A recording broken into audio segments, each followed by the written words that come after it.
Test for medical negligence. Bolam test. Bolam test is an English tort law case that lays down the typical rule for assessing the appropriate standard of reasonable care in medical negligence involving skilled professional, example doctors. Salient features. The test was laid down in Bolam, Friern Hospital Management Committee 1957. Bolam, Friern Hospital Management Committee 1957. 1954, John Bolam underwent ECT for clinical depression at a mental health institute run by the Friern Hospital Managing Committee. He consented for ECT. He was not giving any medical relaxation and his body was not restrained during the procedure. When first ECT was given, normal. Repeated second time, he failed to abort violently and suffered serious injury, including fracture of the acetabulum. He sued the committee for compensation issue.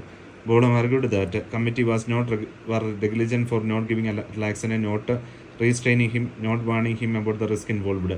The court was to decide if negligence really existed or not.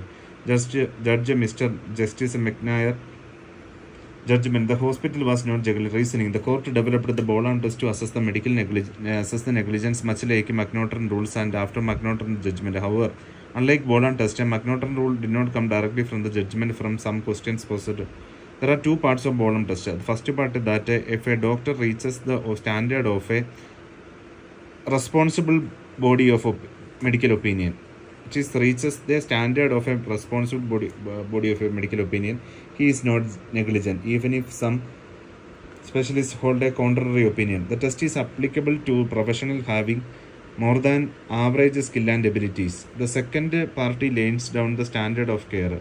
The court said a man need not possess the highest expert skill. It is well established law that it is sufficient if he exercises the ordinary skill of an ordinary competent man exercising the particular art. In both Jacob Matthew and Martin D'Souza, it is this part of Bolam test which has been upheld. At this time, there are two schools of opinion regarding ECT. One have favored the use of relaxant or manual control during ECT, or did not recommend this since they believed that the use of such drugs were attended by a risk of death.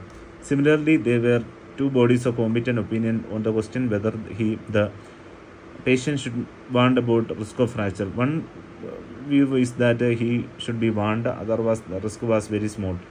They may not be warned. Therapeutic privilege. In case of ECT, the risk of fracture was very small according to Bolam, since the doctor has acted according to one responsible body of a medical opinion. They were not negligent, even if there was another body holding a contrary opinion. Significance and outcome. For the first time, a significant objective test for medical negligence and reduced standard of medical care was developed. A major criticism. It fails to draw a distinction between what is done and what ought to be done. Whether an action is negligent or not should be judged against a standard of what ought to be done.